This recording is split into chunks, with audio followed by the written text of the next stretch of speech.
Бізде Қытайда поставщиктеріміз бар. Негізі біздің курста оқитын шәкірттерге біз поставщиктер тізімін береміз, бірақ оның ішінде Қытайдың поставщиктер тізімін біз алып тастадық, себебі Қытаймен әзірше біз жұмыс істемейміз. Дәл қазір товардың жетуі Қазақстанға өте қиын. 10 күннің ішінде товар келмейді Қазақстанға. Кем дегенде 30 күнде келеді, 60 күнде келеді, кейде 90 күнде келеді.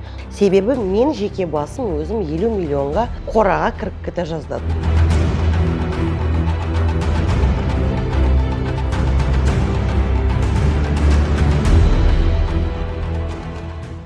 Сәлем, мен болашақ миллионерім. Бүгінгі біздің видеомыздың тақырыбы керемет, өте пайдалы. Сіз үшін біріншіден себебі бүгін мен өз жеке тәжірибеммен бөлісетін боламын. Біздің каналымызға тіркеліп қойыңыздар, колокольчикке басып қойыңыздар, пайдалы видеодан қапы қалмаңыздар. Сіздермен әдеттегідей мен Сәкен Сабина ханым. Сонымен бүгінгі біздің видеомыздың тақырыбы қалайша мен тендерден 50 миллионға дейін минусқа кіріп кете жаздадым. Менің басынан ондай ситуация өтті. Біздер білесіздер, өздеріміз практикпіз. Менде бірнеше компаниям бар. Біздер тендерлер 3 категорияда жарияланады: товар, қызмет және жұмыс. Және бұл 3 категорияда бізде тәжірибе бар. Бұл видео жайында неліктен мен Қытаймен жұмыс әзірше істемеймін, осы сұраққа да жауап береді. Бізде ситуация былай болды. Біз үлкен ірі партия компьютерді ұтып алдық тендерден. Оны біз Қытайдан заказ бердік. Бізде Қытайда поставщиктеріміз бар. Негізі біздің курста оқитын шәкірттерге біз поставщиктер тізімін береміз, бірақ оның ішінде Қытайдың поставщиктер тізімін біз алып тастадық, себебі Қытаймен әзірше біз жұмыс істемейміз. Себебі мен жеке басым өзім 50 миллионға қораға кіріп кете жаздадым. Тендерді ұтып алдық. Әрине, бұл товарды тек қана Қытайдан заказ беру біз үшін өте пайдалы болды. Біз бұл товарды Қытайдан заказ бердік, сөйтіп поставщикпен сөйлестік, бізге қажетті ноутбуктарды жеткізіп береміз деп келістік. Бұл кездері енді коронавирус болған кез ол кездері. Сөйтіп біздің ноутбугымыз енді Қытайлардікі сөз жоқ, товарларды тез упаковка жасайды, максимум бір күннің ішінде Урумчиға дейін жеткізіп тастайды. Сөйтіп біздің заводтар ноутбугымыз шықты. 50 миллионға жуық товар, партия үлкен, барлығы ноутбук, арзан емес, барлығы сонда енді сапалы, качественный, сонда да бағасы арзан емес, қымбатты емес, бірақ біз пайдасын көріп жатырмыз арасында. Сөйтіп товарлар заводтан келді Урумчи қаласына.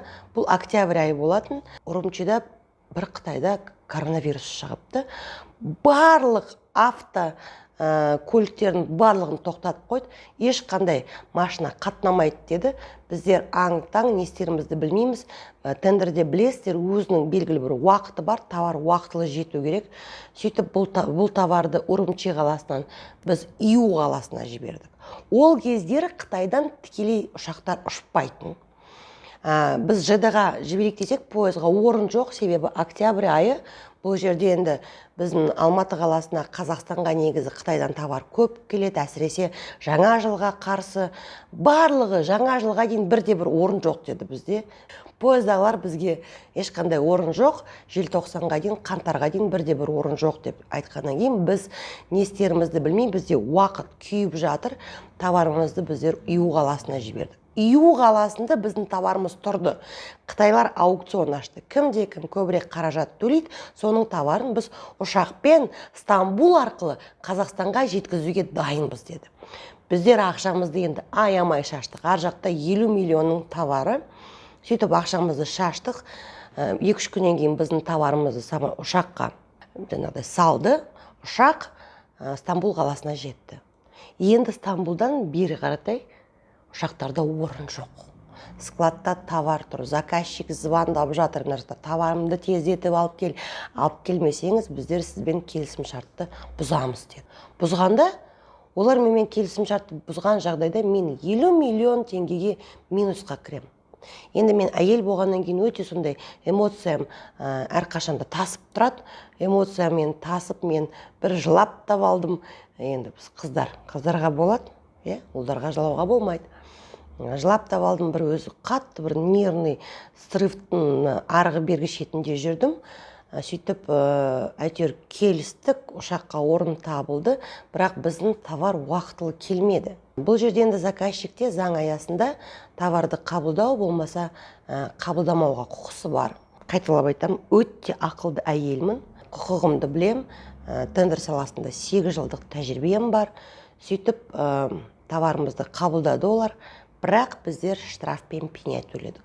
Сонда мен төлеген 800 мыңға жуық штраф пен пеняны төледім.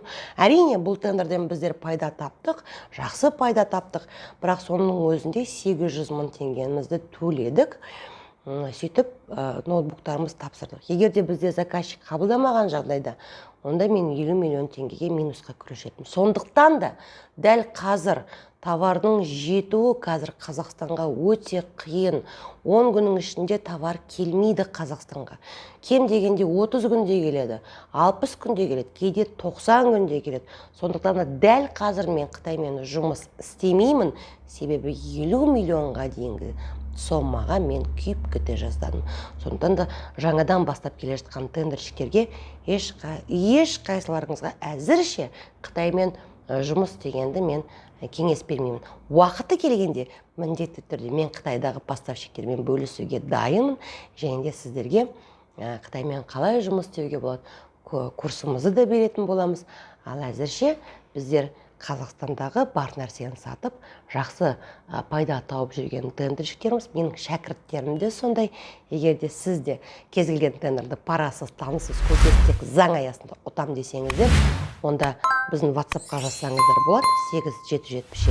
8777-288-66-99.